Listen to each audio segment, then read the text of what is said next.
पूर्णगुणार्णवाय विश्वोदय स्थितिलयोन्नियति प्रदाय ज्ञानप्रदाय विबुधासुर सौख्य दुःख सत्कारणाय वितताय नमो नमस्ते।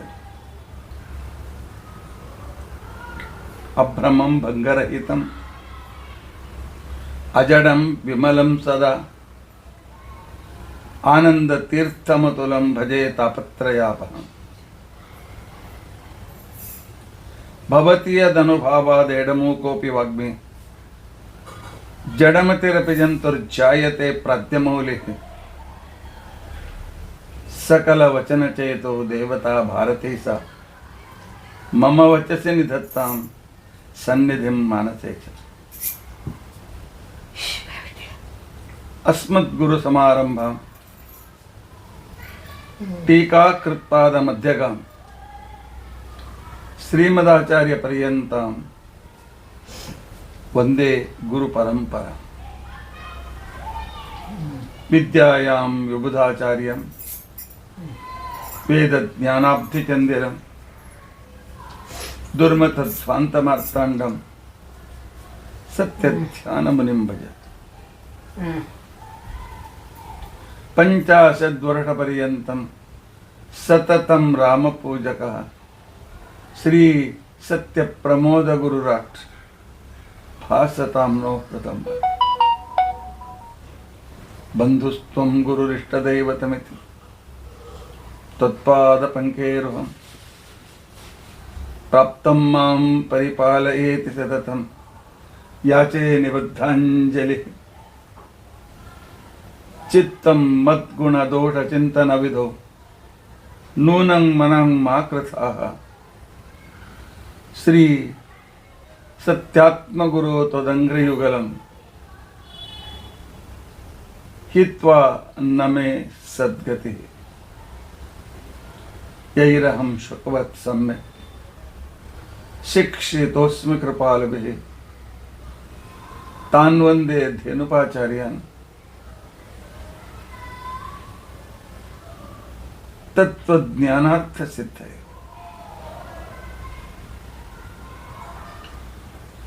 श्री गुरुभ्यो नमः। हरि ओम हरि ओम हरि ओम। स्वस्तिस्तु असेडसन्मङ्गलानि सन्तु श्लोकैकश्रवणपठनमात्रेण वक्तुश्च श्रोतॄणां निखिलकलिकृतकल्मषापन्नपुटतरे धर्माद्यखिलपुरुषार्थसाधनीभूते अद्य श्री द्रौपद्याः आध्यात्मिक चिंतन विषये किंचित पूर्वकथानुवादः। हरि ओम हरि ओम हरि ओम।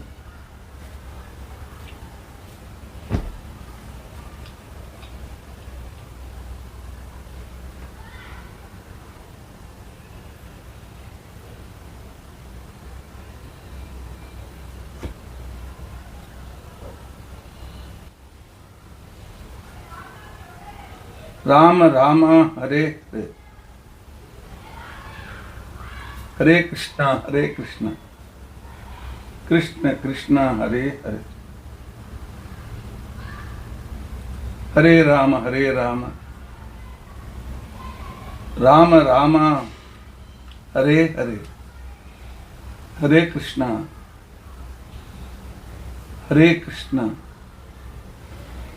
कृष्ण कृष्ण हरे हरे। श्री गुरुभ्यो नमः। हरि ओम हरि ओम हरि ओम।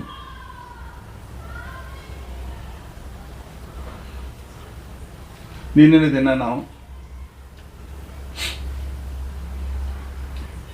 ವನವಾಸದಲ್ಲಿ ದ್ರೌಪದಿಯ ಸಂದರ್ಭವನ್ನು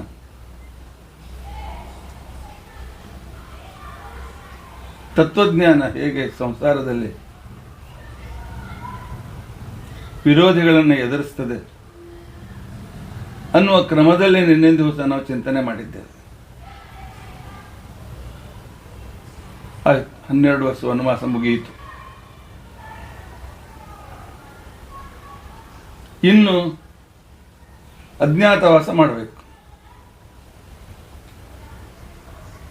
ತತ್ವಜ್ಞಾನ ಎಂದಾದರೂ ಅಜ್ಞಾತವಾಗಿ ಉಳಿತದೆ?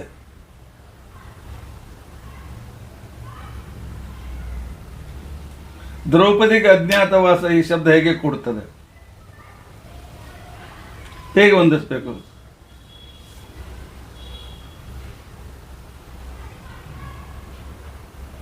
ಸಂಸ್ಕೃತದಲ್ಲಿ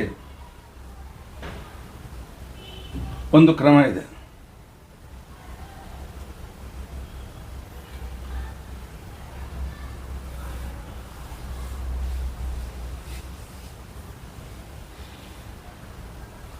ಅ ಶಬ್ದಕ್ಕೆ ನಿಷೇಧ ಅಂತೂ ಅರ್ಥ ಇದೆ. ಅ ಶಬ್ದಕ್ಕೆ ಪರಮಾತ್ಮ ಅಂತೂ ಅರ್ಥ ಇದೆ.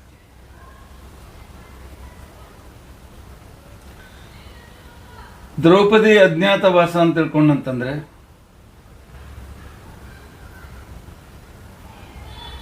ತತ್ವಜ್ಞಾನದ ಅಜ್ಞಾತವಾಸ ಅಂತ ತಿಳ್ಕೊಂಡಂತಂದ್ರೆ ಅಜ್ಞೈಹಿ ಅಜ್ಞಾತ ಭಗವದ್ಭಕ್ತೈಹಿ ಜ್ಞಾತ ಅಜ್ಞಾತ ಅಜ್ಞಾತವಾಸ. ನಮ್ಮಂತಹ ಸಾಮಾನ್ಯ ಜನರಿಗೆ ತತ್ವಜ್ಞಾನ ದೂರ ಉಳಿತದೆ. ನಮ್ಮಿಂದ ಅಜ್ಞಾತಳು. ಪರಮಾತ್ಮನ ಭಕ್ತರಿಗೆ ಜ್ಞಾತಳು. ಆದ್ದರಿಂದ ಅಜ್ಞಾತ ಅಂತ ಆಗ್ತದೆ. ತತ್ವಜ್ಞಾನ ಎಂದಿಗೂ ಜೀರೋ ಆಗೋದಿಲ್ಲ.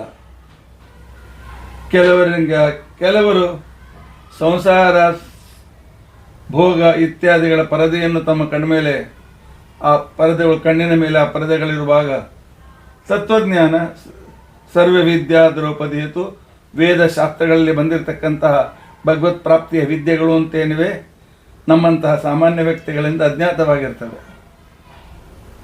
ನಾವು ಓದೋದಿಲ್ಲ, ಕೇಳೋದಿಲ್ಲ, ತಿಳಿದುಕೊಳ್ಳೋದಿಲ್ಲ, ಹಿರಿಯರ ಸೇವೆ ಮಾಡೋದಿಲ್ಲ, ಗುರು ಸೇವೆಯಲ್ಲಿ ಹೋಗಿ ಗುರುಗಳಂತ ಕುಳಿತುಕೊಂಡು ತತ್ವಜ್ಞಾನವನ್ನು ಪಡೆಯೋದಿಲ್ಲ. ಆದ್ದರಿಂದ ನಮಗೆ ಸರ್ವವಿದ್ಯಾ ಅಜ್ಞಾತ. ಅಂತಿಕೊಂಡಂತಂದ್ರೆ ಪರಮಾತ್ಮ ಅಂದರೆ ಪರಮಾತ್ಮನ ಭಕ್ತರು. ಪರಮಾತ್ಮ ಇದ್ದಲ್ಲಿ ಒಂದು ಭಕ್ತರು ಇದ್ದೇ ಇರ್ತಾರೆ. ಅವರೆಲ್ಲರಿಂದಲ ಅಹ ಔ ಆಹ ಅಂ ಔ ಧಾತು ಇದೆ. ಐಹಿ ಭಗವದ್ಭಕ್ತೈ ಜ್ಞಾತ ಅಜ್ಞಾತ. ಸರಿ, ಅಜ್ಞಾತವಾಸ ತತ್ವಜ್ಞಾನಕ್ಕೆ ನಮ್ಮಂಥವರಿಂದ ದೂರ ಇದ್ದಾಳೆ ಅಂತ ಅರ್ಥ ಆಯಿತು. ಇನ್ನು ಹೋಗಿ ವಿರಾಟನ ಅಧೀನದಲ್ಲಿರಬೇಕಲ್ಲ.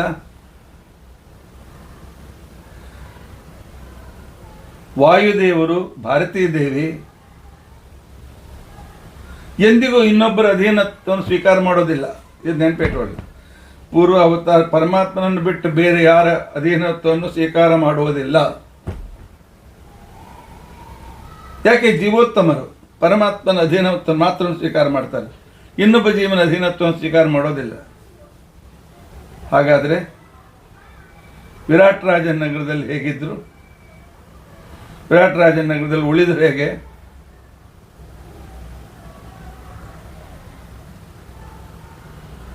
ಅದಕ್ಕೋಸ್ಕರ ಶ್ರೀಮದಾಚಾರ್ಯ ಕೊಡ್ತಾರೆ, ಅವರು ಪರಮಾತ್ಮನ ಅಧೀನ ಇದ್ರು, ವಿರಾಟ್ ರಾಜನ ಅಧೀನ ಎಲ್ಲಿದ್ರು?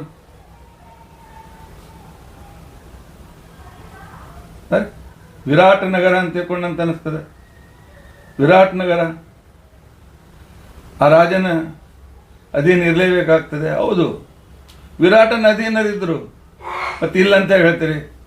ಈ ವಿರಾಟ್ ರಾಜನ ಅಧೀನರಾಗಿರಲಿಲ್ಲ ಅವರು.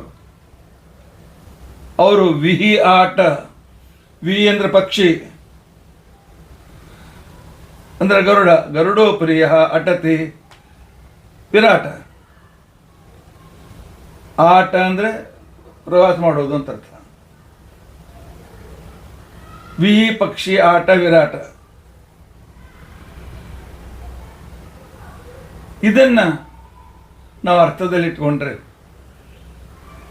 ವಿರಾಟನ ಅಧೀನ ಅಂತಿಕೊಂಡಂತಂದ್ರೆ ಭಗವಂತನ ಅಧೀನರಾಗಿಯೇ ಇದ್ದರು. ಆ ಯಕ್ಕಶ್ಚಿತ್ ವಿರಾಟನ ಅಧೀನ ಆಗಿರಲಿಲ್ಲ. ಅವರಿಬ್ಬರ ಹೆಸರು ನೋಡ್ರಿ, ಹೆಸರಿನ ಕಡೆ ಲಕ್ಷ್ಯ ಕೊಡಿ. ಭೀಮ ಬಲ್ಲವ ಅಂತನ್ನೋ ಹೆಸರನ್ನ ಇಟ್ಟುಕೊಂಡಿದ್ದ. ವಲ್ಲಭ ಬಭಯೋರಭೇದ ಒಭಯೋರಭೇದ ವಲ್ಲಭ ಯಾಕಂತ ಲಕ್ಷ ಕೇಳಿದ ಆರಾಮ್ ಭೇದ ವಲ್ಲಭ ಬಲ್ಲವ. ವಲ್ಲಭನಾಗಿ ಇದ್ದ, ಬಲ್ಲವನಾಗಿ ಇದ್ದ, ಸರ್ವಜ್ಞನಾಗಿ ಸರ್ವಜ್ಞ ಅಂತನೂ ಹೆಸರಿಟ್ಕೊಂಡ ಭೀಮ. ಭವಯೋರ ಭೇದ ಇದ್ದದನ್ನ ವಲ್ಲಭನಾಗಿಯೂ ಇದ್ದ. ಬತ್ತು ಬ ಸಂಸ್ಕೃತದಲ್ಲಿ ಆ ಶಬ್ದ ಹೆದ್ದ ಮುಂದೆ ಉಚ್ಚಾರ ಮಾಡ್ಲಿಕ್ಕಾಗ್ತದೆ. ಎಲ್ಲರಿಗೆ ರಾಜನಂತೆ ಇದ್ದ ಹೊರತು ಯಾರು ಅಧೀನರಾಗಿರಲಿಲ್ಲ. ಆಯ್ತಪ್ಪ.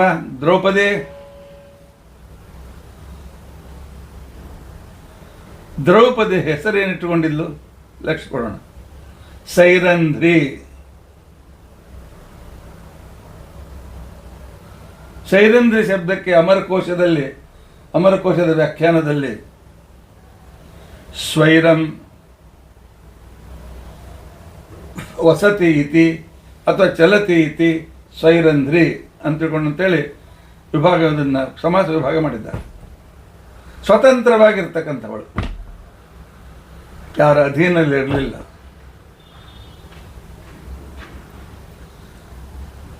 ಸೈರಂಧ್ರಿ ಶಬ್ದಕ್ಕೆ ಅಂತಃಪುರದಲ್ಲಿ ಇರ್ತಕ್ಕಂಥವಳು ಅಂತ ಇನ್ನೊಂದು ಅರ್ಥ ಇದೆ.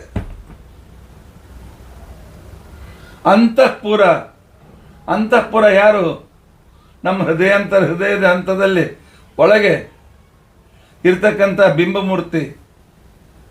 ಆ ಬಿಂಬಮೂರ್ತಿಯ ಪಾದದಲ್ಲಿ ಇರ್ತಕ್ಕಂಥ ವ್ಯಕ್ತಿ ವಾಯುದೇವರು.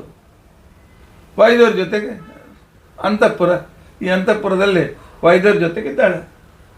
ನಮ್ಮ ಹೃದಯ ಅಂತ ತಿಳ್ಕೊಂಡಂತಾನೆ ಅಂತಃಪುರ ಅಂತ ತಿಳ್ಕೊಂಡಂತೇನಿದೆ, ಇದು ಪುರ, ಬಾಹ್ಯಪುರ, ಹೃದಯಾಕಾಶ, ಅಂತಃಪುರದಲ್ಲಿ ದ್ರೌಪದಿ ವಾಸ ಮಾಡಿದ್ಲು. ತತ್ವಜ್ಞಾನ ಯಾವಾಗಲೂ ವಾಯುದೇವರ ಪರಮಾತ್ಮರಿಂದ ಜಗತ್ತಿಗೆ ಸಿಗ್ತದೆ. ಹೋಗಲಿ, ಅವಳು ರಾಜನ ಹೆಂಡತಿಯ ಅಧೀನಲಾಗಿದ್ಲಲ್ಲ. ಅವಳಿಗೆ ಎರಡು ಹೆಸರು, ಒಂದು ಸುನಂದ ಅಂತ ಹೆಸರಿತ್ತು, ಒಂದು ಸುದೇಷ್ಣ ಅಂತ ಕೂಡ ಹೆಸರಿತ್ತು. ಪಾಠವೇದದಿಂದ ಎರಡು ಹೆಸರಿದೆ. ವಿರಾಟ ರಾಜನ ಹೆಂಡತಿಗೆ ಸುನಂದ, ಸುದೇಕ್ಷಣ ಅಂತ ಎರಡು ಹೆಸರಿದೆ. ಹೋಗ್ಲಪ್ಪ, ಅವಳ ಅಧೀನಿದ್ಲಲ್ಲ, ಅವಳ ಕೆಲಸ ಮಾಡ್ತಿರ್ಲಲ್ಲ. ನಾವೇ ನಮ್ಮ ತಂದೆಯನ್ನು ಸೇವೆ ಮಾಡುವಾಗ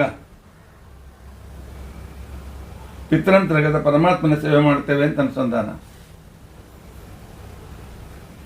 ಇನ್ನು ವಾಯು ಭಾರತೀಯರು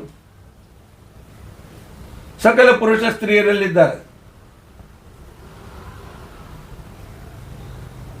ವಾಯು ಭಾರತೀಯರು ಸಕಲ ಸ್ತ್ರೀ ಪುರುಷರಲ್ಲಿ ಇದ್ದಿದ್ದರಿಂದ ಸಕಲ ವ್ಯವಹಾರಗಳು ನಡೀತಾ ಇವೆ. ಷಟ್ಪ್ರಶ್ನೋಪನಿಷತ್ತಿನ ಪ್ರಕಾರ ಹಗಲಿನ ಅಧಿಪತಿ ವಾಯುದೇವರು, ಅವರು ರಾತ್ರಿ ಅಂತನೂ ಹೆಸರಿನಿಂದ ಪ್ರಸಿದ್ಧಳಾಗಿರ್ತಕ್ಕಂಥವಳು ರೈ ಅಂತಕ್ಕಂತಹ ಭಾರತೀ ದೇವಿ. ಸಕಲ ಸ್ತ್ರೀ ಪುರುಷರಲ್ಲಿ ವಿರಾಟನಲ್ಲಿಯೂ ಇರತಕ್ಕಂಥವರು ಇವರಿಬ್ಬರೇ. ಆ ನಂತರ ಆ ಸುದೇಕ್ಷಣ ಅಥವಾ ಸುನಂದನಲ್ಲಿರ್ತಕ್ಕಂಥವ್ರು ಇಬ್ಬರೇ. ಅವಳ ಹೆಸರು ಸುನಂದ, ಸುದೇಕ್ಷಣ ಅಂತಿತ್ತಲ್ಲ.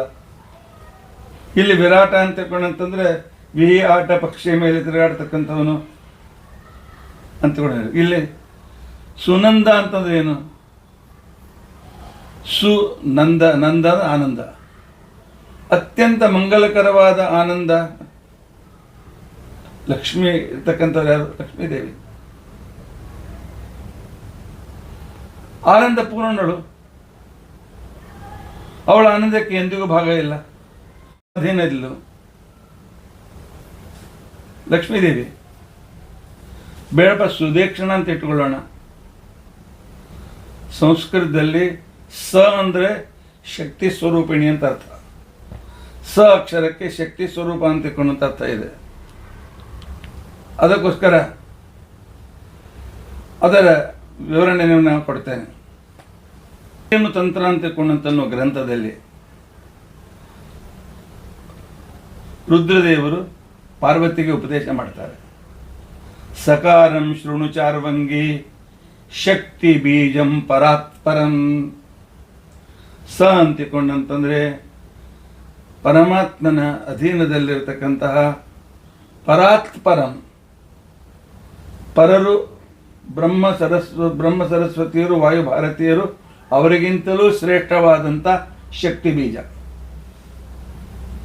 ಕೋಟಿ ವಿದ್ಯುಲ್ಲತಾಕಾರಂ ಕುಂಡಲೀತ್ರಯ ಸಂಯುತಂ ಪಂಚದೇವಮಯಂ ದೇವಿ ಪಂಚ ಪ್ರಾಣಾತ್ಮಕಂ ಸದಾ. ಒಂದು ಸ ಮಹಾಲಕ್ಷ್ಮೀ ದೇವಿ. ಪಂಚದೇವಮಯಂ ನಾರಾಯಣ ವಾಸುದೇವ ಸಂಕರ್ಷಣ ಪ್ರದ್ಯುಮ್ನದಿಂದ ಸಹಿತವಾದ. ಪಂಚ ಪ್ರಾಣಾತ್ಮಕಂ ತಥಾ. ಭಾರತೀ ದೇವಿಯನ್ನು ತೆಗೆದುಕೊಂಡ್ರೆ 5 ರೂಪದ ವಾಯುದೇವರು ಪಂಚಪಾಂಡವರಲ್ಲಿದ್ದರು. ಆದ್ದರಿಂದಾಗಿ ಸ ಶಬ್ದಕ್ಕೆ ಶಕ್ತಿಯುತಳು ಅಂತ, ಶಕ್ತಿ ಸ್ವರೂಪಳು ಅಂತ ಅರ್ಥ. ಉತ್ ಅತ್ಯಂತ ಶ್ರೇಷ್ಠಳು ಆದ ಏಷ್ಣ. ಸ ಉತ್ ಏಷ್ಣ ಸುದೇಷ್ಣ. ಏಷ್ಣ ಬಯಕೆಗಳು, ಇಚ್ಛೆಗಳು. ಯಾವಳ ಇಚ್ಛೆ ಶಕ್ತಿ ಸ್ವರೂಪಳಾದ ಶ್ರೇಷ್ಠ ಇಚ್ಛೆ ಭಗವಂತನ ಸಾನ್ನಿಧ್ಯದಲ್ಲಿ ಇರಬೇಕು ಅಂತ ಅನ್ನೋ ಇಚ್ಛೆ, ಮಹಾಲಕ್ಷ್ಮಿ ಸಾನ್ನಿಧ್ಯದಲ್ಲಿ ಇರಬೇಕು ಅಂತ ಅನ್ನೋ ಭಾರತೀ ದೇವಿ ಇಚ್ಛೆ, ಅವಳು ಕೂಡ ಲಕ್ಷ್ಮಿ ಅಂತ ಅರ್ಥ ಆಗ್ತದೆ.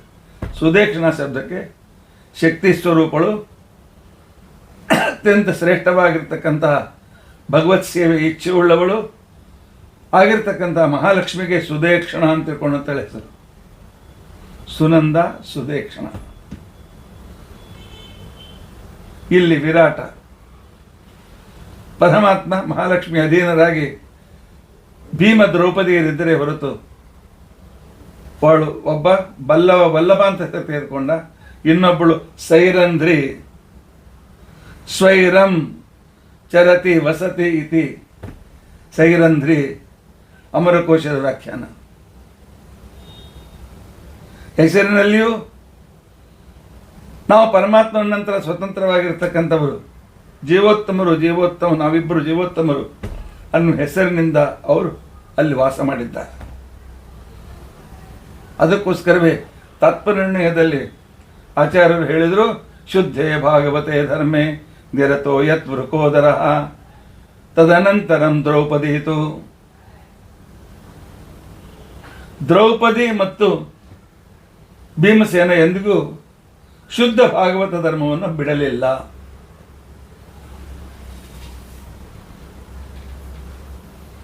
ಅವ್ರು ಹೇಳಿಕೊಂಡದ್ದೇನು? ಅವಳು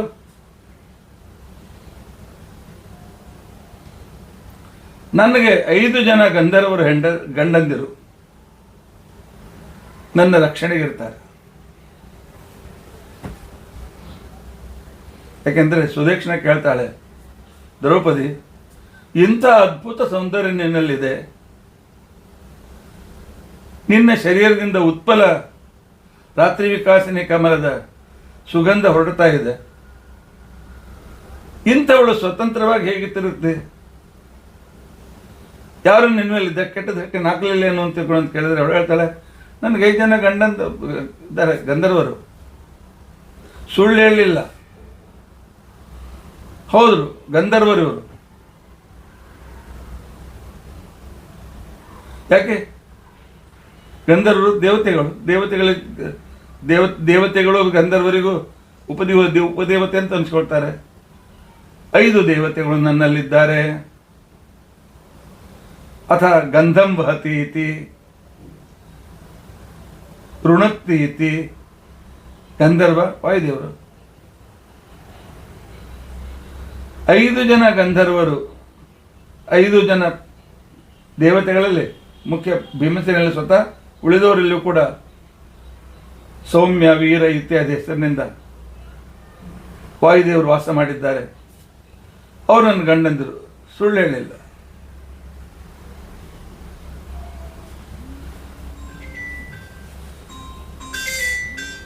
ದ್ರೌಪದಿ ತಾನು ಅಲ್ಲಿ ವಾಸ ಮಾಡ್ತಾ ಇದ್ದಾಳೆ, ಅಜ್ಞಾತವಾಸ. ಹೌದು, ಯಾವಾಗ ದುಷ್ಟ ದುರ್ಯೋಧನಾದಿಗಳ ಅಜ್ಞಾನದ, ವಿಪರೀತ ಜ್ಞಾನದ ಶಕ್ತಿ ಹೆಚ್ಚಾಗ್ತದೆ, ಆಗ ತತ್ವಜ್ಞಾನ ಜನರ ಕಣ್ಣಿನಿಂದ ಸ್ವಲ್ಪ ದೂರ ಹೋಗ್ತದೆ. ಜನರು ಅಂಧರಾಗ್ತಾರೆ, ತತ್ವಜ್ಞಾನ ಅವ್ರ ಕಣ್ಣಿಗೆ ಕಾಣಿಸೋದಿಲ್ಲ. ವಿಜ್ಞಾನ ಭಾನುಮತಿ ಕಾಲ ಬಲೇನ ಲೀನೆ ಅಂತ ಸುಮಧ್ವಿಜಯದ ಶ್ಲೋಕವನ್ನು ಇಟ್ಟುಕೊಂಡ್ರೆ ಕಾಲಬಲದಿಂದ ವಿಜ್ಞಾನ ದೂರವಾಗ್ತದೆ. ಜನರ ಮೇಲೆ ಸ್ವಾರ್ಥದ ಅಂಧಕಾರ ಕತ್ತಲೆ ಕವಿದ್ದರಿಂದಾಗಿ ಯಾವಾಗಲೂ ಪ್ರಜ್ವಲಿತವಾಗಿರುವ ತತ್ವಜ್ಞಾನ ಕಣ್ಣಿಗೆ ಕಾಣಿಸೋದಿಲ್ಲ. ಕೊನೆಗೆ 1 ತಿಂಗಳು ಉಳಿದಿತ್ತು. ತತ್ವಜ್ಞಾನ ಯಾವಾಗಲೂ ಸಂಘರ್ಷವನ್ನು ಅನುಭವಿಸ್ತಾರೆ. ಸಂಘರ್ಷವಿಲ್ಲದೆ ತತ್ವಜ್ಞಾನ ಇದೆಯಾ? ಹೌದು, ಯಾವಾಗಲೂ ಪ್ರತಿವಾದಗಳಿದ್ದವರೇ.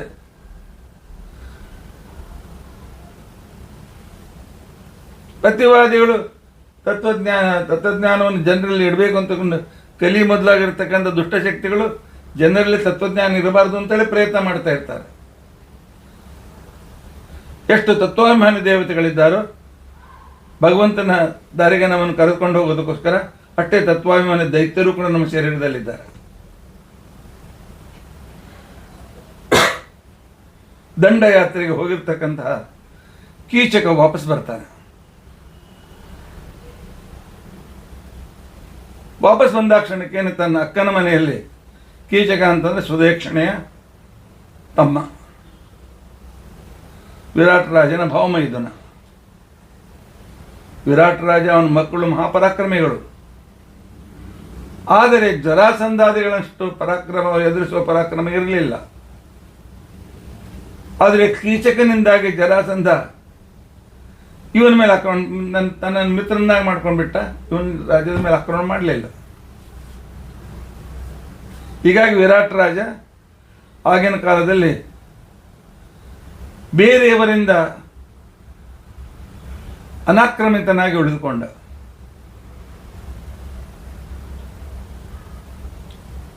ತನ್ನ ಅಕ್ಕನ ಎದುರಿಗೆ ಹೇಳ್ತಾನೆ, ಅವಳನ್ನು ಮದ್ಯ ಕೊಟ್ಟು ನನ್ನ ಮನೆ ಕಳಿಸ್ಕೊಂಡು ಅಂತೇಳಿ. ತನ್ನ ತಮ್ಮನ ಸ್ವಭಾವ ಗೊತ್ತಿತ್ತು. ಯಾಕೆ ಅಂತ ತಿಳ್ಕೊಂಡಂತಂದ್ರೆ, ಸುಂದರ ಹೆಣ್ಣು ಮಕ್ಕಳನ್ನು ಕಂಡಾಕ್ಷಣಕ್ಕೇನೆ ಅವ್ರ ಹಿಂದೆ ಬೀಳ್ತಾನೆ. ಯಾಕೆ? ಯಾರಿಗೆ ದುಷ್ಟರಿಗೆ ಶಕ್ತಿ ಇರ್ತದೆ, ಎಲ್ಲ ವಸ್ತು ನಮ್ಮದೇ ಆಗಬೇಕು ಅಂತನೋ ಹುಚ್ಚುತನ ಅವರಲ್ಲಿ ಇರ್ತದೆ. ಅಷ್ಟೇ ಅಲ್ಲ, ಸುದೇಕ್ಷಣೆಯ ಮನೆಯಲ್ಲಿ ದ್ರೌಪದಿಯ ಕೈ ಹೆಣ್ಣು ಹಿಡಿಲಿಕ್ಕೆ ಪ್ರಯತ್ನ ಮಾಡ್ತಾನೆ. ಅವಳು ದೂಕಿದರೆ 10,000 ಬಲವುಳ್ಳ ಕೀಚಕ್ಕೆ ಹೋಗಿ ಕೆಳಗೆ ಬೀಳ್ತಾನೆ. ಆದ್ದರಿಂದ ಅವನ ಜೊತೆಗೆ ಅವನಿಗೆ ಅಪಮಾನವೂ ಆಗಿತ್ತು. ಅವಳನ್ನು ಪಡೆಯಬೇಕು ಅಂತ ಹುಚ್ಚುತನೂ ಬೆಳೆದಿತ್ತು. ಆ ಒಂದು ಕ್ರೂರವಾಗಿರ್ತಕ್ಕಂಥ ಮಾನಸಿಕ ಸ್ಥಿತಿಯಲ್ಲಿ ಸುದೇಕ್ಷಣೆ ಹೇಳ್ತಾಳೆ, ಸೈರಂಧ್ರಿ ಇವಳನ್ನ ಕರೆದುಕೊಂಡು ಹೋಗಿ, ಇಲ್ಲ ಈ ಮದ್ಯವನ್ನು ತೆಗೆದುಕೊಂಡು ಹೋಗಿ ಕೀಚಕನಿಗೆ ಮುಟ್ಟಿಸು ಅಂತ ತಿಳ್ಕೊಂಡ. ದ್ರೌಪದಿ ಹೇಳ್ತಾಳೆ, ನಾನು ಮುಟ್ಟಿಸೋದಿಲ್ಲ ಅಂತ. ಯಾಕೆ ಅಂತಿಕೊಂಡಂತಂದ್ರೆ ಅವನು ಅತ್ಯಂತ ನೀಚನಾಗಿರ್ತಕ್ಕಂಥ ವ್ಯಕ್ತಿ, ಕೆಟ್ಟ ಮಾತಾಡ್ತಿರ್ತಕ್ಕಂಥ ವ್ಯಕ್ತಿ.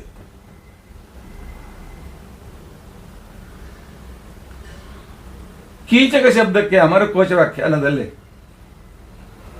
ಅತ್ಯಂತ ಕ್ರೂರವಾಗಿ ಶಬ್ದವನ್ನು ಮಾಡತಕ್ಕಂಥವನು ಅಂತಿಕೊಂಡಂತ ಹೆಸರು ಅರ್ಥ ಬಂದಿದೆ.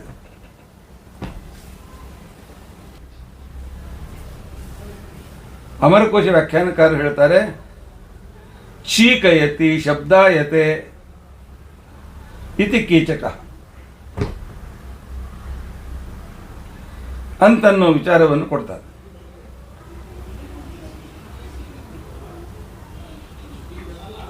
ಅಂದರೆ ಹಿಂದಿಯಲ್ಲಿ ಒಂದು ಕಹಾವತ್ತಿದೆ, ಒಂದು ಗಾದೆ ಮಾತಿದೆ, ಅಧಜಲ ಗಗರಿ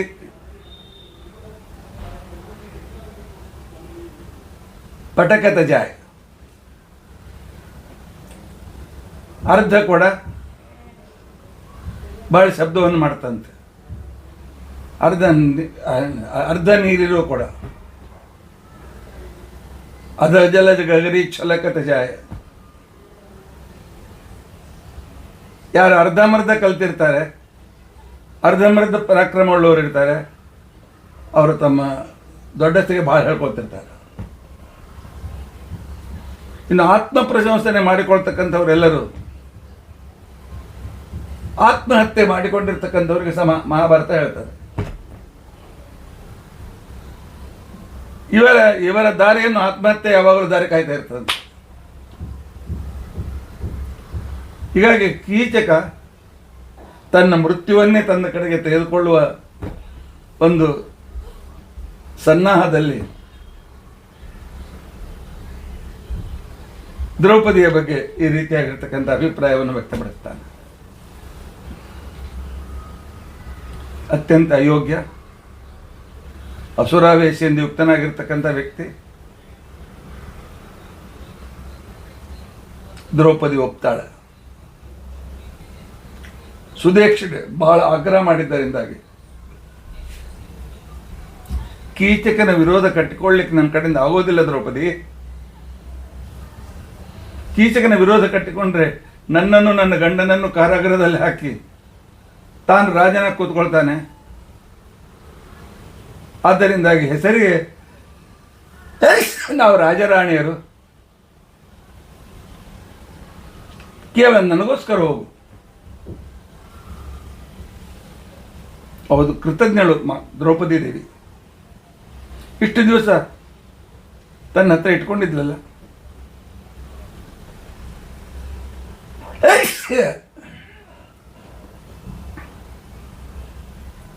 ಮತ್ತು ಕೀಚಕನ ಸಂಹಾರವೂ ಆಗಬೇಕು. ಯಾಕೆ ಇವನು ದುರ್ಯೋಧನ ಮಿತ್ರನೂ ಹೌದು. ಕೀಚಕ ಇದ್ದರೆ ವಿರಾಟ್ ರಾಜ ನಮ್ಮ ಕಡೆಗೆ ಬರೋದಿಲ್ಲ. ಅದರಿಂದ ಕೀಚಕನ ಸಂಹಾರ ಆಗಲೇಬೇಕು ಅಂತನ್ನು ವಿಚಾರ ಮಾಡಿ ದ್ರೌಪದಿ ಕೀಚಕನ ಮನೆಗೆ ಹೋಗ್ತಾಳೆ.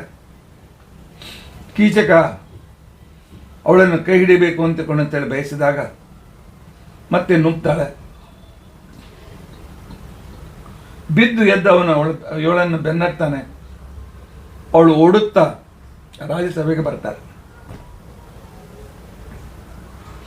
ಮಹಾಭಾರತದ ಶ್ಲೋಕದ ಮೇಲ್ನೋಟದ ಅರ್ಥದ ಪ್ರಕಾರ ರಾಜ್ಯಸಭೆಯಲ್ಲಿ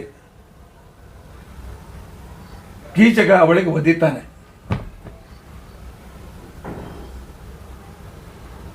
ಏನಪ್ಪ, ಕೀಚಕನಿಂದ ವಧಿಸ್ಕೊಳ್ತಾಳ ಇವಳು.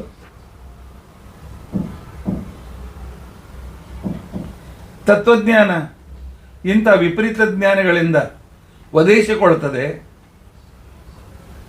ಇಲ್ಲ. ಆಚಾರ್ಯ ಹೇಳ್ತಾರೆ, ಅವನು ಬದ್ಧ ಆಕ್ಷನ್ ಮಾಡಿದ. ದ್ರೌಪದಿ ವಾಯುದೇವರು ಒಂದು ರೂಪದಿಂದ ಅವಳನ್ನು ಕೆಳಗೆ ಬೀಳುವ ನಾಟಕ ಮಾಡುವಂತೆ ಮಾಡಿದರು. ಅಂದರೆ ಕೀಚಕನ ಕಾಲು ಅವಳಿಗೆ ತಾಗಲಿಲ್ಲ. ಆದರೆ ಈಗ ಸದ್ಯಕ್ಕೆ ನಾಟಕ ಮಾಡಬೇಕು. ನಾಟಕ ಮಾಡಿದೆ ಅಂತ ನೋಡ್ತಾಳೆ. ಅದೇ ವೇಳೆಗೆ ಅಲ್ಲಿ ಭೀಮನು ಬಂದಿದ್ದ. ಧರ್ಮರಾಜಂತವನೇ ರಾಜನ ಜೊತೆಗೆ ಇರ್ತಾ ಇದ್ದ. ತನ್ನೆದುರಿಗೆ ತನ್ನ ಪತ್ನಿ ಅಂದರೆ ವಾಯುದೇವರು, ಅಂದರೆ ನಿರ್ಣಾಯಕ ನಿರ್ಣಾಯಕವಾದ ಬ್ರಹ್ಮಸೂತ್ರ ಯಾವ ಅಜ್ಞಾನ ವಿಪರೀತ ಜ್ಞಾನವನ್ನು ಖಂಡಿಸದೇ ಇರುವುದಿಲ್ಲ.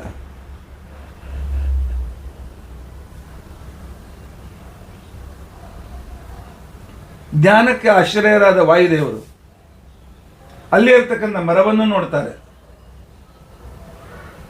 ಉಳಿದದ್ದು ಒಂದು ತಿಂಗಳು ಕೂಡ ಇರಲಿಲ್ಲ, 15 ದಿವಸ ಇತ್ತು. ಧರ್ಮರಾಜ ಗಾಬರಿ ಆದ. ಧಾರ್ಮಿಕ ವ್ಯಕ್ತಿಗಳಿಗೆ ಪರಮಾತ್ಮನಲ್ಲಿ ಪೂರ್ತಿ ಭಕ್ತಿ ಇಲ್ಲದೆ ಇದ್ದಾಗ ಸಮಸ್ಯೆಗಳು ಬಂದಾಗ ಗಾಬರಿ ಆಗ್ತದೆ. ಭಗವಂತನನ್ನು ಪೂರ್ತಿ ನಂಬಿದವರು, ನಂಬಿ ಕೆಟ್ಟವರಿಲ್ಲವೋ, ನಂಬದೇ ಕೆಟ್ಟದೇ ಕಡಲಿ ಅಂಥವ್ರಿಗೆ ಗಾಬರಿ ಆಗೋದಿಲ್ಲ.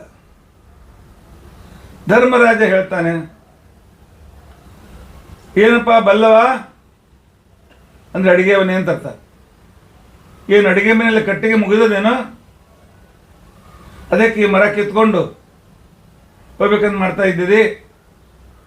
ಏನು ಚಿಂತೆ ಮಾಡಬೇಡ, ವಿರಾಟ್ ರಾಜನ್ಗೆ ಹೇಳ್ತೇನೆ, ಅವನು ಕಟ್ಟಿಗೆ ಹುರ್ಕೊಂಡು ಸಾಕಷ್ಟು ಅಡಿಗೆ ಮನೆ ಕಟ್ಟಿಗೆ ಕಳಿಸ್ಕೊಡ್ತಾರೆ, ಈ ಮರವನ್ನೇನು ಕಿತ್ತೋದು ಬೇಡ ಅಂತ ಹೇಳ್ಕೊಂಡಂತ.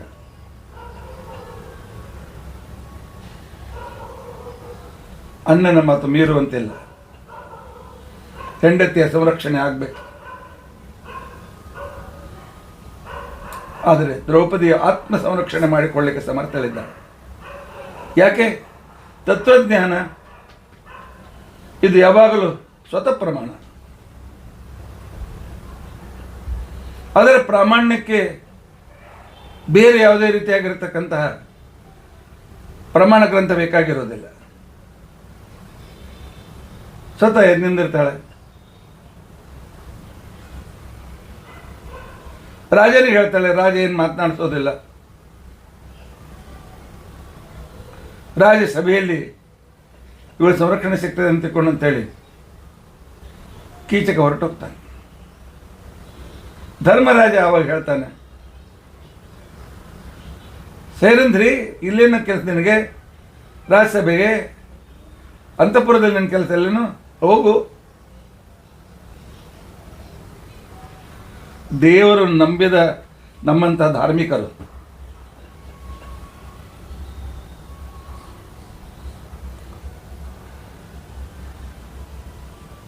ತತ್ವಜ್ಞಾನವೇ ದೇವರ ಪೂಜೆ ಅಂತ ಅನ್ನೋದನ್ನು ತಿಳಿದುಕೊಂಡಿರೋದಿಲ್ಲ.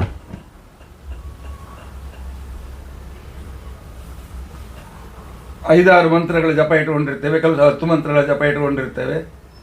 ಜಪ ಆಗಬೇಕು, ಆನಂತರ ಪೂಜೆ ಆಗಬೇಕು, ಆನಂತರ ಮಾಘಸ್ನಾನ ಆಗಬೇಕು, ಎಲ್ಲ ಆಗಬೇಕು. ಆದರೆ ಇದರ ಜೊತೆಗೆ ತತ್ವಜ್ಞಾನದ ಅಭ್ಯಾಸ, ಚಿಂತನೆ, ಧ್ಯಾನ ಇವು ಕೂಡ ಅತ್ಯಂತ ಅವಶ್ಯಕ. ನಾವು ಅದಕ್ಕೆ ಕಡಿಮೆ ಸಮಯ ಕೊಡ್ತೇವೆ. ನಮ್ಮ ಈ ಮೇಲ್ಮೈಯ ಧರ್ಮದ ನಿಯಮಗಳಿಗೆ ಹೆಚ್ಚು ಮಹತ್ವವನ್ನು ಕೊಡ್ತೇವೆ. ಆಚಾರ್ಯ ಹೇಳ್ತಾರೆ, ಸಂಕುಚ್ಯ ಸರ್ವಕರ್ಮಾಣಿ ಶಾಸ್ತ್ರಾಭ್ಯಾಸನಂ ಕುರು ಅಂತ ತಿಳ್ಕೊಂಡಂತೆ. ಕರ್ಮದಲ್ಲಿ ಸಂಕೋಚ ಮಾಡಿ ಜಪ 1000 ಬದಲಾಗಿ 108 ಮಾಡಿ, ಆದರೆ ಶ್ರೀಮನ್ ನ್ಯಾಯಸುಧ ಪಾಠ ಕೇಳಿ, ಬ್ರಹ್ಮಸೂತ್ರದ ಅಭ್ಯಾಸ ಮಾಡಿ, ಸ್ವಲ್ಪ ಜಪ ಕಡಿಮೆ ಆದರೂ ಪರವಾಗಿಲ್ಲ.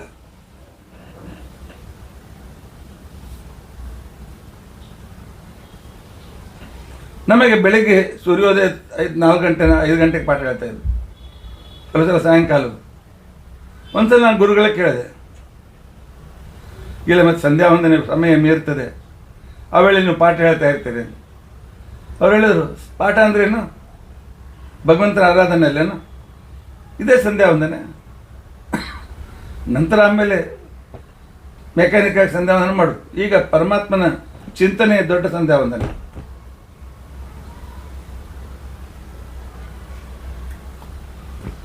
ಆ ನಂತರ ಅಲ್ಲಿಂದ ದ್ರೌಪದಿ ಹೊರಟೋಗ್ತಾಳೆ.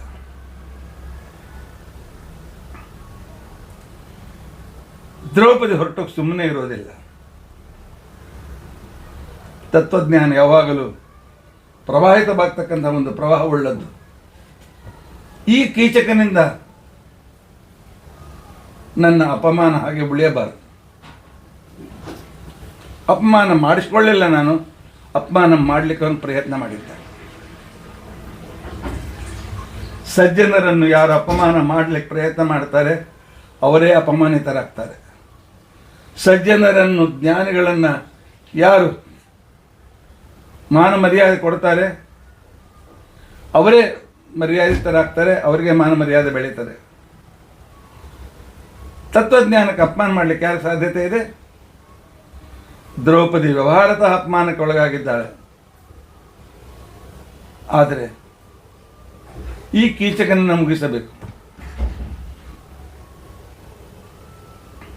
ಯಾರ ಹತ್ರ ಹೋಗ್ಬೇಕು? ಧರ್ಮರಾಜನ ಹತ್ರ ಹೋದರೆ ಈ ಕೆಲಸ ಆಗೋದಿಲ್ಲ. ಮತ್ತು ಉಪದೇಶ ಕೊಡ್ತಾನೆ. ಅರ್ಜುನ ಹೇಳ್ತಾನೆ, ನಾನೇ ಕೈಯಲ್ಲಿ ಬಳೆ ಹಾಕ್ಕೊಂಡು ನರ್ತನ ಮಾಡ್ತಾ ಇದ್ದೇನೆ, ನಾನೇನೇನು ಸಹಾಯ ಮಾಡೇನು? ನಕುಲ ಸಹದೇವರು ನಾವು ಅಶ್ವಪಾಲಕರು, ಆನಂತರ ಗೋಪಾಲಕರಾಗಿದ್ದೇವೆ. ಈಗ ಸದ್ಯಕ್ಕೆ ಸ್ವತಂತ್ರವಾಗಿರ್ತಕ್ಕಂಥ ವ್ಯಕ್ತಿ ಭೀಮಸೇನ. ರಾತ್ರಿ ಭೀಮಸೇನ ಹತ್ರ ಹೋಗ್ತಾಳೆ. ಭೀಮಸೇನ ಮಲಗಿದ ನಾಟಕವನ್ನು ಮಾಡಿದ್ದ. ದ್ರೌಪದಿ ಅವನನ್ನು ಎಬ್ಬಿಸ್ತಾಳೆ. ಅಂದರೆ ವಿದ್ಯೆ, ತತ್ವಜ್ಞಾನದ ವಿದ್ಯೆ, ಶಾಸ್ತ್ರದ ಪ್ರಕಾರ, ಶಾಸ್ತ್ರಗಳ ಮುಖಾಂತರ ತಾನು ಎಲ್ಲ ಕಡೆಯಲ್ಲೂ ಸ್ವತಂತ್ರವಾಗಿ ಸ್ವಚ್ಛಂದವಾಗಿರಬೇಕು, ಎಲ್ಲರೂ ನನ್ನನ್ನು ತಿಳಿದುಕೊಳ್ಳಬೇಕು ಅಂತ ಅನ್ನೋದನ್ನು ಸರ್ವವಿದ್ಯಾ ಸ್ವರೂಪಳಾಗಿರ್ತಕ್ಕಂಥ ದ್ರೌಪದಿ ಬಯಸ್ತಾ ಇರ್ತಾಳೆ. ಆಗ ದ್ರೌಪದಿ ಭೀಮಸೇನನ್ನು ಎಬ್ಬಿಸ್ತಾಳೆ.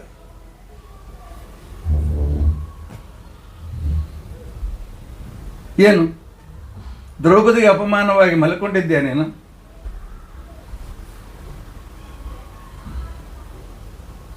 ಬ್ರಹ್ಮಸೂತ್ರ ನಿರ್ಣಾಯಕ ಗ್ರಂಥ, ಅದರ ಪ್ರತಿನಿಧಿ ಭೀಮಸೇನ.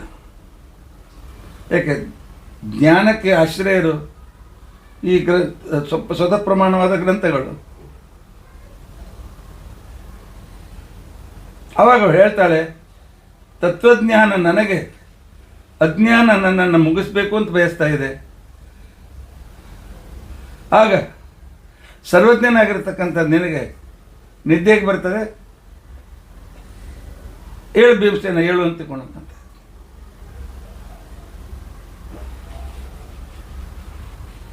ಐದು ಮಹಾನ್ ಗ್ರಂಥಗಳಿಂದ ಯುಕ್ತವಾದ ಸ್ವತಃ ಪ್ರಮಾಣದ 5 ಗ್ರಂಥಗಳ ಆಶ್ರಯವನ್ನು ಪಡೆದ ತತ್ವಜ್ಞಾನ ಇವತ್ತು ಅಪಮಾನಿತವಾಗ್ತಾ ಇದೆ. ದ್ರೌಪದಿಯ ಮಾತು ಈ ರೀತಿಯಾಗಿದೆ. ತೇಷಾಂ ವೈರೀನ ಸ್ವಪತಿ ಷಷ್ಟೇಪಿ ವಿಷಯೇ ವಸನ್ ತೇಷಾಂ ಮಾಂ ಭಗಿನೀಂ ಭಾರ್ಯಾಂ ಸೂತಪುತ್ರ ಪದಾವಧೀತ್.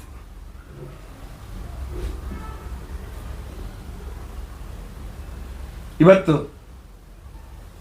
ನನ್ನ ಸ್ಥಿತಿ ಏನಾಗಿದೆ ಗೊತ್ತಾ ಭೀಮಸೇನ? ಪತಿದೇವ, ಯಾರ ಹೆಸರು ಕೇಳಿದರೆ ಅವರ ಶತ್ರುಗಳಿಗೆ ರಾತ್ರಿ ನಿದ್ದೆ ಬರೋದಿಲ್ಲ. ಅಂತ ಪಾಂಡವರ ಪತ್ನಿ ದೃಷ್ಟದ್ಯುಮ್ನನ ತಂಗಿ ಇವಳನ್ನ ಕೀಚಕ ಒದೆಯಲು ಪ್ರಯತ್ನಿಸಿದ್ನಲ್ಲ. ಇಂಥ ಪರಿಸ್ಥಿತಿ ಬಂದು ಹೋಯ್ತಲ್ಲ. ದೃಷ್ಟದ್ಯುಮ್ನ ಅಗ್ನಿ, ಆನಂತರ ಇವರು ಪಾಂಡವರು ದೇವತೆಗಳು, ಇವುಗಳ ವಿರೋಧ ಕಟ್ಟಿಕೊಳ್ಳಿಕ್ಕೆ ಯಾರಿಗೂ ಆಗೋದಿಲ್ಲ ಅಂತ ಈ ತತ್ವಜ್ಞಾನವನ್ನು ಅಪಮಾನ ಮಾಡಬೇಕು ಅಂತೇಳಿ ಈ ಬಡಬಡಿಯಾಗಿರ್ತಕ್ಕಂಥ, ಸುಮ್ಮನೆ ದೊಡ್ಡಸ್ತಿಗೆ ತೋರಿಸ್ತಕ್ಕಂಥ, ಆತ್ಮ ಶ್ಲಾಘೆಯಾಗಿರ್ತಕ್ಕಂಥ ಚೀಕಯತಿ ಅನವಶ್ಯಕ ಮಾತನಾಡ್ತಾನೆ. ಇಂಥ ಕೀಚಕ ಕಾಲಿನಿಂದ ಒದೆಯಲು ಪ್ರಯತ್ನಿಸಿದ್ನಲ್ಲ. ಇನ್ನೂ ಸಹನ ಮಾಡ್ತೀರಾ ತಾವು? ಭೀಮಸೇನ ಸಹನ ಮಾಡ್ತೀಯ? ಏತೇದದ್ಯುರ್ನಯಾಚೇಯುಂ ಬ್ರಾಹ್ಮಣ್ಯ ಸತ್ಯವಾದಿನ. ನನ್ನ ಗಂಡಂದಿರು ಯಾರಿಗೂ ಕೈ ಒಟ್ಟೋದಿಲ್ಲ, ಎಲ್ಲರಿಗೂ ಕೊಡ್ತಾರೆ ಅಂತ ಉದಾರಿಯಾದ, ಪರಮಾತ್ಮನ ಪರಮೋಪಾಸಕರಾದ, ಸತ್ಯವಾದಿಗಳಾದ ನನಗೆ ಗಂಡಂದರು ಪಂಚ ಪಾಂಡವರು ಇರುವಾಗ, ಪಂಚ ಪ್ರಾಣರು ಇರುವಾಗ ನನ್ನನ್ನು ಒದೆಯಲು ಆ ಕೀಚಕ ಪ್ರಯತ್ನ ಮಾಡಿದನಲ್ಲ. ಇದು ತತ್ವಜ್ಞಾನದ ಸಂದರ್ಭ ಇಟ್ಟುಕೊಳ್ಳ. ಯಾರ ಹೆಸರು ಕೇಳಿದ್ರೆ ರಾತ್ರಿ ನಿದ್ದೆ ಬರೋದಿಲ್ಲ ಅಂತವರು ಸರಿಯಾದ ತತ್ವಜ್ಞಾನದ ಎದುರು ಹಾಕಿಕೊಂಡಾಗ ಅಜ್ಞಾನ ವಿಪರೀತ ಜ್ಞಾನಗಳಿಗೆ ಸ್ವಲ್ಪವೂ ನಿದ್ದೆ ಬರೋದಿಲ್ಲ. ಯಾವಾಗ ನಮ್ಮನ್ನು ಖಂಡನೆ ಮಾಡ್ತಾರೆ ಅಂತ ಗಾಬರಿಯಾಗಿರ್ತಾರೆ. ಒಂದು ನಿರ್ಘೋಷೋ ಜಾಘೋಷ ಶ್ರೂಯತೆ ನಿಶಂ. ಯಾರ ಸಿಂಹನಾದವನ್ನು, ಯಾರ ಧನುಷ್ಟಂಕಾರವನ್ನು ಕೇಳಿ ಗಾಬರಿಯಾಗಿ ಓಡಿ ಹೋಗ್ತಾರೆ ಶತ್ರುಗಳು. ಅಂದರೆ ವೇದ, ಬ್ರಹ್ಮಸೂತ್ರ, ಮಹಾಭಾರತ ಗ್ರಂಥಗಳಿರುವಾಗ ಅಜ್ಞಾನ ವಿಪರೀತ ಜ್ಞಾನಿಗಳು ಅದರ ಎದುರಿಗೆ ನಿಲ್ಲಕ್ಕಾಗೋದಿಲ್ಲ, ಓಡಿ ಹೋಗ್ತಾರೆ. ಅಂಥವರ ಆಶ್ರಯದಲ್ಲಿರುವ ಈ ತತ್ವಜ್ಞಾನವನ್ನು ಈ ಬಡಬಡಿಯಾಗಿರ್ತಕ್ಕಂತಹ ಅನವಶ್ಯಕ ಮಾತನಾಡ್ತಕ್ಕಂಥ ಈ ಕೀಚಕ ಅಪಮಾನ ಮಾಡಲಿಕ್ಕೆ ಪ್ರಯತ್ನ ಮಾಡಿದ್ನಲ್ಲ, ಇದು ನಿಮಗೆ ಸಹನೆ ಆಗ್ತದೆಯಾ? ಏಚ ತೇಜಸ್ವಿನೋ ದಾಂತಹ ಬಲವಂತಹ ಅತಿಮಾನಿನಃ. ನನ್ನ ಗಂಡಂದಿರು ತೇಜಸ್ವಿಗಳು, ದಾಂತರು,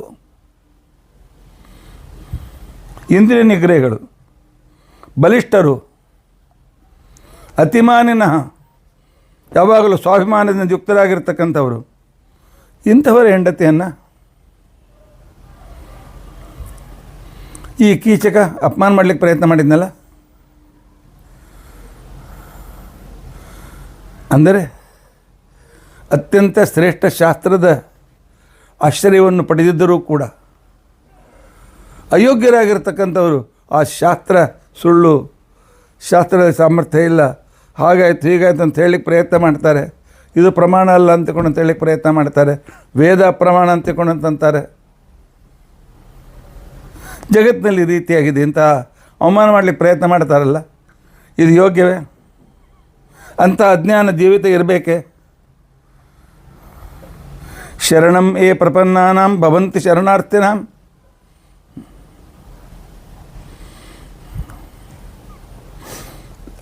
ದ್ರೌಪದಿ ತನ್ನ ಗಂಡಂದರಿಂದ ಅಸಂತುಷ್ಟಳಾಗಿದ್ಲು. ತನ್ನ ಗಂಡನ ಬಗ್ಗೆ ತಿರಸ್ಕಾರವಿತ್ತು. ನನ್ನನ್ನು ಸಂರಕ್ಷಣೆ ಮಾಡಲಿಲ್ಲ ಅಂತ ತಿಳ್ಕೊಂಡು ಅಂತೇಳಿ ಅವಳ ಮನಸ್ಸಿನಲ್ಲಿ ಯಾವಾಗಲೂ ಒಂದು ಅಂತರ್ವಿರೋಧ ಕುದಿತಾ ಇತ್ತು. ಇದು ನನ್ನ ಮಾತಲ್ಲ, ಇದು ಪರ್ವ ಅಂತಿಕೊಂಡು ಅಂತೇಳಿ ಮಹಾಭಾರತದ ಮೇಲೆ ಕನ್ನಡದ ಕ್ಷೇತ್ರದಲ್ಲಿ ಒಳ್ಳೆಯ ಕಾದಂಬರಿಕಾರ ಅಂಥೇಳಿ ಪ್ರಸಿದ್ಧನಾದ ಭೈರಪ್ಪನವರ ಮಾತುಗಳು. ಕಾದಂಬರಿಕಾರ ಆದ ಕ್ಷಣಕ್ಕೆ ಮಹಾಭಾರತ ಅರ್ಥ ಆಗಬೇಕು ಅಂತ ನಿಯಮವಿಲ್ಲ. ಮಹಾಭಾರತ ಅರ್ಥ ಆಗಬೇಕಾಗಿದ್ದರೆ ತತ್ವನಿರ್ಣಯ ಓದಲೇಬೇಕು. ಇಲ್ಲದ್ರೆ ಎಂಥ ಪಂಡಿತನೂ ತಪ್ಪು ಮಾಡ್ತಾನೆ. ಭೈರಪ್ಪ ಅಂಥವ್ರು ಒಂದು ಓದದೇ ಇರ್ತಕ್ಕಂಥ ತಪ್ಪು ಮಾಡೇ ಮಾಡ್ತಾರೆ. ಆದರೆ ಇಲ್ಲಿಯ ಮಾತುಗಳನ್ನು ನೋಡಿ ಅಪಮಾನವಾಗಿದೆ. ಆದರೆ ಗಂಡಂದರ ವರ್ಣನೆ ಬಿಡಲಿಲ್ಲ ಅವಳು. ಅಪಮಾನ ಮಾಡಲಿಕ್ಕೆ ಕೀಚಕ ಪ್ರಯತ್ನ ಮಾಡಿದ್ದಾನೆ, ತನ್ನ ಪತಿಗಳ ವರ್ಣನೆ ಬಿಡಲಿಲ್ಲ. ಯಾಕಂದರೆ ತತ್ವಜ್ಞಾನದ ಆಶ್ರಯವೇ ಈ ಸ್ವತಃ ಪ್ರಮಾಣ ಗ್ರಂಥಗಳು. ಆ ಸ್ವತಃ ಪ್ರಮಾಣದ ಗ್ರಂಥದ ಆಶ್ರಯವನ್ನು ತ್ಯಾಗ ಮಾಡ್ತಾಳೆ. ಹಾಗಾದರೆ ಅವಳಿಗೆ ಆಶ್ರಯ ಎಲ್ಲಿ? ತನ್ನ ಗಂಡಂದಿರ ವರ್ಣನೆ ಮಾಡ್ತಾ ಇದ್ದಾಳೆ. ಅಪಮಾನವಾದಾಗ ಗಂಡಂದಿರನ್ನು ಬೈಬೇಕು, ಬೈಲಿಲ್ಲ. ಇಂಥ ಒಳ್ಳೆ ಶ್ರೇಷ್ಠ ಗಂಡಂದಿರಿದ್ದರೂ ಇಂಥ ಪರಿಸ್ಥಿತಿ ಬಂತಲ್ಲ ಅಂತೇಳಿ ಅನ್ನುವ ಮಾತನ್ನು ಹೇಳಿ ಭೀಮಸೇನಲ್ಲಿರ್ತಕ್ಕಂತಹ ಆ ಪ್ರತಿಶೋಧದ ಅಗ್ನಿಯನ್ನು ಅವಳಿಗೆ ಪ್ರಜ್ವಲಿತವನ್ನಾಗಿ ಮಾಡಬೇಕಾಗಿದೆ. ಅದಕ್ಕೋಸ್ಕರ ಈ ರೀತಿಯಾಗಿ ಹೇಳ್ತಾ ಇದ್ದಾಳೆ. ಯಾರ ಶರಣು ಬಂದಂಥವರಿಗೆ ಎಂದಿಗೂ ಪರಾಜಯವಿಲ್ಲವೋ ಅಂಥ ಪಾಂಡವರು ನನ್ನ ಪತಿ. ಕಥಂತೆ ಸೂತಪುತ್ರೇಣ ವಧ್ಯಮಾನಾಂ ಪ್ರಿಯಾಂ ಸತಿಂ. ಇಂಥ ಮಹಾಬಲಿಷ್ಠರು. ಆ ಸೂತಪುತ್ರ, ಇಲ್ಲಿ ಸೂತಪುತ್ರ ಅಂತ ಕರ್ಣ ಅಲ್ಲ, ಇವನು ಕೂಡ ಸೂತ ಜಾತಿಯವನು, ಕೀಚಕ. ಈ ಸೂತಪುತ್ರ ನನ್ನನ್ನು ಅಪಮಾನ ಮಾಡಲಿಕ್ಕೆ ಪ್ರಯತ್ನ ಮಾಡಿದ್ನಲ್ಲ, ಅಂದರೆ ಅಜ್ಞಾನಿಗಳು ಅಂತ ಅರ್ಥ. ಜ್ಞಾನದ ಕ್ಷೇತ್ರ ಬಿಟ್ಟು ಕೇವಲ ಡ್ರೈವಿಂಗ್ ಮಾಡ್ಕೋತ ಅಶ್ವಗಳನ್ನು ರಥವನ್ನು ನಡೆಸ್ತಕ್ಕಂಥವ್ರು ಸೂತರು. ಇಂಥ ವ್ಯಕ್ತಿ ನನ್ನನ್ನು ಅಪಮಾನ ಮಾಡಲಿಕ್ಕೆ ಪ್ರಯತ್ನ ಮಾಡಿದ್ನಲ್ಲ.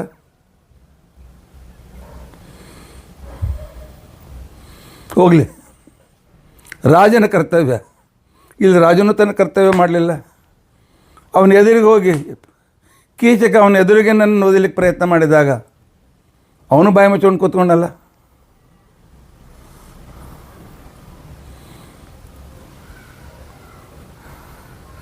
ಆದ್ದರಿಂದಾಗಿ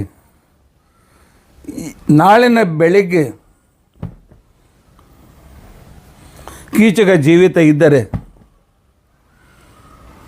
ದ್ರೌಪದಿ 5 ಜನ ಮಹಾನ್ ವೀರರ ಪತ್ನಿಯಾಗಿ ಉಪಯೋಗವಿಲ್ಲ ಅಂತಕೊಂಡಂತ ಮಾತನ್ನು ಹೇಳ್ತಾಳೆ. ಗಾಬರಿಯಾಗಿಲ್ಲ, ಅಂಜಿಲ್ಲ, ಅಳುವ ನಾಟಕ ಮಾಡಿದ್ದಾಳೆ. ಯಾಕೆ? ಶಾಸ್ತ್ರದ ಮುಖಾಂತರ ಪುನಃ ನನ್ನನ್ನು ತಿಳಿದುಕೊಳ್ಳಿ ಅಂತಕೊಂಡು ತಿಳಿಸೋದಕ್ಕೋಸ್ಕರ. ನಿರ್ಣಯ ಗ್ರಂಥಗಳಲ್ಲಿ ಜನರಿಗೆ ಅನೇಕ ಸಂಶಯ ಬರಬಹುದು. ನಿರ್ಣಾಯಕ ಗ್ರಂಥ ಬ್ರಹ್ಮಸೂತ್ರ, ನಿರ್ಣಾಯಕ ಗ್ರಂಥ ಮಹಾಭಾರತ, ಪೌರುಷೇಯ ಗ್ರಂಥಗಳ ನಿರ್ಣಾಯಕ ಗ್ರಂಥ ಮಹಾಭಾರತ ಅರ್ಜುನ, ವೇದಗಳ ನಿರ್ಣಾಯಕ ಗ್ರಂಥ ಬ್ರಹ್ಮಸೂತ್ರ ಭೀಮಸೇನ. ಭೀಮಸೇನನ್ನು ಈ ರೀತಿಯಾಗಿ ಜಾಗ್ರತೆಗೊಳಿಸ್ತಾಳೆ. ಭೀಮಸೇನ ಹೇಳ್ತಾನೆ, ನಾಳಿನ ಬೆಳಗ್ಗೆ ಅಲ್ಲ, ನಾಡಿದನ ಬೆಳಗ್ಗೆ ಕೀಚಕ ಇದ್ದರೆ ಭೀಮಸೇನ ಅಲ್ಲ ಅಂತ ಹೇಳ್ತಾನೆ. ಯಾಕೆ? 2 ಜವಾಬ್ದಾರಿ. ಈಗ ಸದ್ಯಕ್ಕೆ ನಮ್ಮ ಪರಿಚಯ ಜಗತ್ತಿಗಾದರೆ ಮತ್ತು 12 ವರ್ಷ ವನವಾಸ 14 ವರ್ಷಕ್ಕೆ ಹೋಗಬೇಕು. ಕೆಲವು ಸಲ ಪಂಡಿತರು ಗ್ರಂಥಗಳು ದುಷ್ಟರಾಗಿರ್ತಕ್ಕಂಥವ್ರ ಸಂದರ್ಭದಲ್ಲಿ ಏಕಾಂತದಲ್ಲಿ ಹೋಗಿರತಕ್ಕಂಥದ್ದೇ ಯೋಗ್ಯವಾಗಿರ್ತದೆ. ಆ ರೀತಿಯಾಗಿ ನಾವು ಇನ್ನೂ ಸ್ವಲ್ಪ ದಿನ ಇದೆ. ಅಲ್ಲಿವರೆಗೂ ಭೀಮ ದ್ರೌಪದಿ ಅಂತ ಗೊತ್ತಾಗಬಾರ್ದು. ನಾಳೆ ಅವನಿಗೆ ಊರು ಹೊರಗಿರ್ತಕ್ಕಂಥ ನೃತ್ಯ ಶಾಲೆಯಲ್ಲಿ ಬಾ ಅಂತ ಹೇಳು, ನಾನು ನೋಡ್ಕೊಳ್ತೇನೆ ಅಂತ.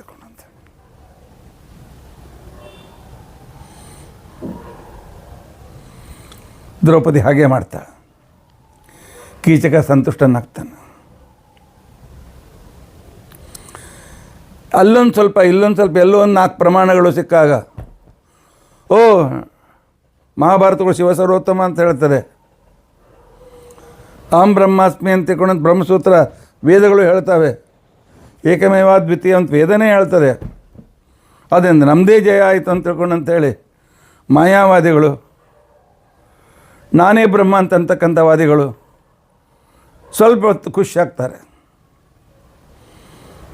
ಆದರೆ ಸರ್ವವಿದ್ಯಾ ತತ್ವಜ್ಞಾನ ಅಂತ ತಿಳ್ಕೊಂಡಂತೇನಿದೆ, ತತ್ವಜ್ಞಾನ ಅಂಥವರಿಗೂ ಕೂಡ ಮೋಸ ಮಾಡ್ತದೆ. ಅರ್ಥ ಆಗೋದಿಲ್ಲ.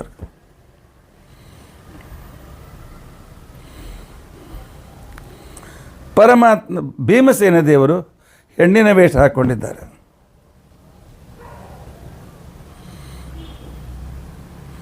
ಹೇಗೆ ಪರಮಾತ್ಮನಿಗೆ ಸ್ತ್ರೀ ರೂಪ ಇದೆಯೋ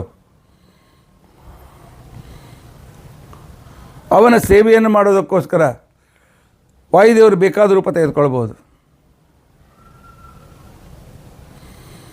ಯಾಕೆಂತಂದರೆ ಬ್ರಹ್ಮಸೂತ್ರ ಅಲ್ಲಿರ್ತಕ್ಕಂಥ ತತ್ವಜ್ಞಾನ ಒಂದಕ್ಕೊಂದು ಬೇರೆ ಬೇರೆ ಅಲ್ಲ. ದ್ರೌಪದಿ ಭೀಮ ಬೇರೆ ಅಲ್ಲ. ಅಷ್ಟು ಸಾಮೀಪ್ಯ, ಅತಿ ಸಾಮೀಪ್ಯ ಅದು ಬೇರೆ ಅಲ್ಲ ಅಂತ ಅರ್ಥಕ್ಕೋಸ್ಕರ ಇರ್ತದೆ. ಕೀಚಕನನ್ನು ಸಂಹಾರ ಮಾಡ್ತಾರೆ.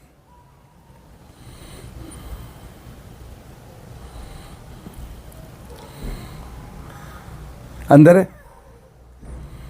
ಬ್ರಹ್ಮಸೂತ್ರ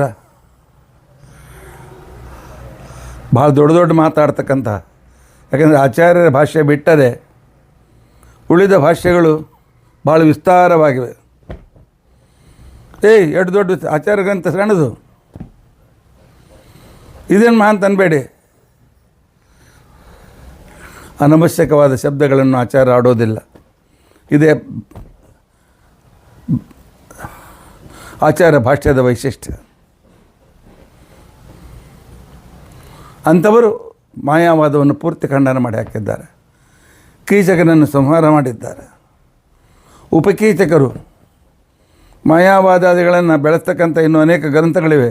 ಅವರ ಜೊತೆಯಲ್ಲಿ, ಅವರ ಎದುರಿನಲ್ಲಿ ಉಪಕೀಚಕರ ಸಹಿತವಾಗಿ ಕೀಚಕನನ್ನು ಭೀಮಸೇನ ಸಂಹಾರ ಮಾಡ್ತಾನೆ. ಅರ್ಥಾತ್ ದ್ರೌಪದಿಯ ಅಜ್ಞಾತವಾಸವೂ ಕೂಡ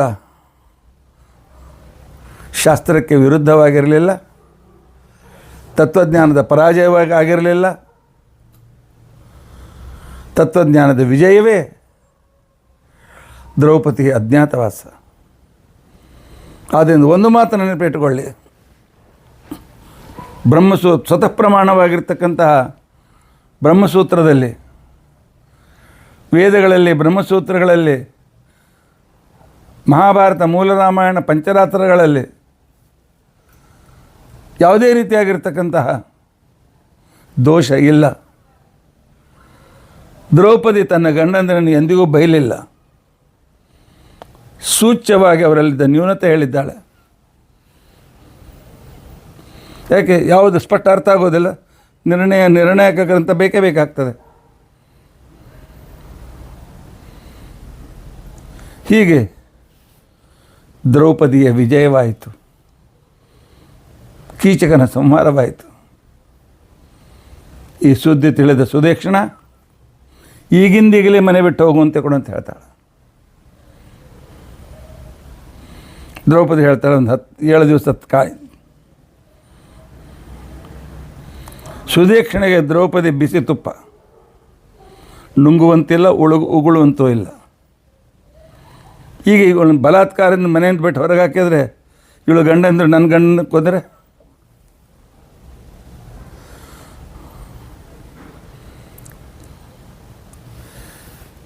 ಜಗತ್ತಿನಲ್ಲಿ ತತ್ವಜ್ಞಾನವನ್ನು ನಾನು ಹಿಂದೂ ಅಂತ ತಿಳ್ಕೊಂಡು ಅಂತ ಹೇಳಬೇಕಾದ್ರೆ ಸ್ವಲ್ಪ ಧೈರ್ಯ ಬೇಕಾಗ್ತಾರೆ.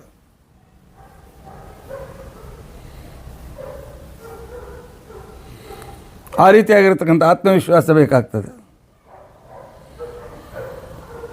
ಆದರೆ ಸುದೇಕ್ಷನಿಗೆ ಗಾಬರಿ, ಎಲ್ಲಿ ನನ್ನ ಗಂಡನಿಗೆ ಏನಾಗ್ತದೆ ಅಂತ ತಿಳ್ಕೊಂಡು ಅಂತೇಳಿ. ಕೊನೆಗೆ ಪಾಂಡವರು ದಕ್ಷಿಣ ದಿಕ್ಕಿನಲ್ಲಿ ಸುಶರ್ಮನನ್ನು ಸೋಲಿಸ್ತಾರೆ.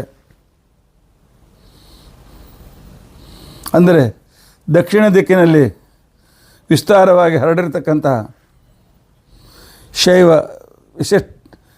ಶೈವ ಮತ್ತು ಮಾಯಾವಾದವನ್ನೆಲ್ಲ ಖಂಡನ ಮಾಡ್ತಾರೆ.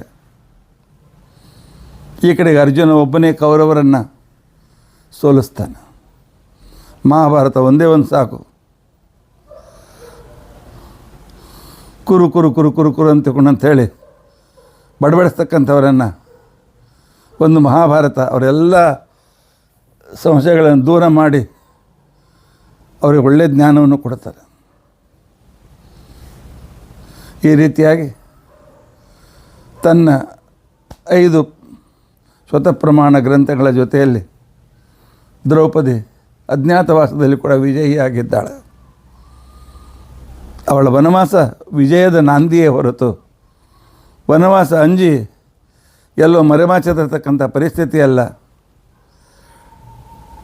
ಅಜ್ಞಾನ ವಿಪರೀತ ಜ್ಞಾನ ಹೆಚ್ಚಾದಾಗ ಸ್ವಲ್ಪ ಮರೆಯಲ್ಲಿ ಹೋದಂತೆ ಅನ್ನಿಸ್ತದೆ, ಆದರೆ ಅದು ವಿಜಯಿಯಾಗಿ ತಿರುಗಿ ಬರ್ತದೆ. ಪಾಂಡವರು ವನವಾಸದ ಅಜ್ಞಾತವಾಸ ಮುಗಿಯುವ ಪೂರ್ವದಲ್ಲಿಯೇ ಕೌರವರನ್ನು ಸೋಲಿಸಿ ನಾವು ಯಾವಾಗಲೂ ವಿಜಯಿಗಳು ಅಂತೇಳಿ ತೋರಿಸಿಕೊಟ್ಟಿದ್ದಾರೆ. ಇನ್ನು ಮುಂದೆ ಮಹಾಭಾರತ ಯುದ್ಧ, ಅಲ್ಲಿ ದ್ರೌಪದಿ ಪಾತ್ರ ಏನು, ಇದರ ವಿಚಾರವನ್ನು ನಾವು ನಾಳಿನ ದಿವಸ ತಿಳಿದುಕೊಳ್ಳಿಕ್ಕೆ ಪ್ರಯತ್ನಿಸೋಣ. ಹೀಗಾಗಿ ದ್ರೌಪದಿಯ ಪ್ರತಿಯೊಂದು ಹೆಜ್ಜೆ ಹಿಂದೆ ಒಂದು ಅಧ್ಯಾತ್ಮ ಇದೆ. ಆ ಅಧ್ಯಾತ್ಮತೆಯನ್ನು ಯಥಾಶಕ್ತಿ ನಾವು ತಿಳಿದುಕೊಳ್ಳಿಕ್ಕೆ ಪ್ರಯತ್ನಿಸಬೇಕು. ನಾವು ಬಹಳ ಅಜ್ಞರು, ಹೆಚ್ಚಿಗೆ ತಿಳಿದುಕೊಳ್ಳಿಕ್ಕೆ ಆಗೋದಿಲ್ಲ. ಯಥಾಶಕ್ತಿ ಪ್ರಯತ್ನ ಮಾಡಿದರೆ ದೇವರು ನಾಳೆ ಇನ್ನೂ ಹೆಚ್ಚಿಗೆ ನಮಗೆ, ಯಾಕೆಂದರೆ ಪ್ರಯತ್ನ ಮಾಡ್ತಾಯಿದ್ದರೆ ಪರಮಾತ್ಮ ನಮಗೆ ಒಳ್ಳೆಯ ರೀತಿಯಾಗಿ ಗತಿಯನ್ನು ಕೊಡ್ತಾನೆ. ಇನ್ನೂ ಹೆಚ್ಚಿನ ಜ್ಞಾನವನ್ನು ಕೊಟ್ಟು ನಮ್ಮನ್ನು ಉದ್ಧರಿಸಲಿ. ಮುಂದಿನ ವಿಚಾರ ನಾಳೆ ತಿಳಿದುಕೊಳ್ಳಿಕ್ಕೆ ಪ್ರಯತ್ನಿಸೋಣ. ಇತಿ ಅದ್ಯ ಕಥಾ ಪ್ರಸಕ್ತಿ. ಹರೇ ರಾಮ ರಾಮ ರಾಮ ಹರೇ ಹರೇ, ಹರೇ ಕೃಷ್ಣ ಕೃಷ್ಣ ಕೃಷ್ಣ ಹರೇ ಹರೇ.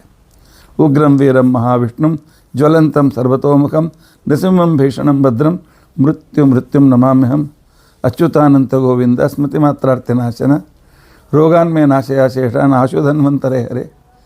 ಅಕ್ಷಯಂ ಕರ್ಮ ಯಸ್ಮಿನ್ ಪರೇ ಸ್ವರ್ಪಿತಂ ಪ್ರಕ್ಷಯಂ ಯಾಂತಿ ದುಃಖಾನಿ ನಾಮತಃ.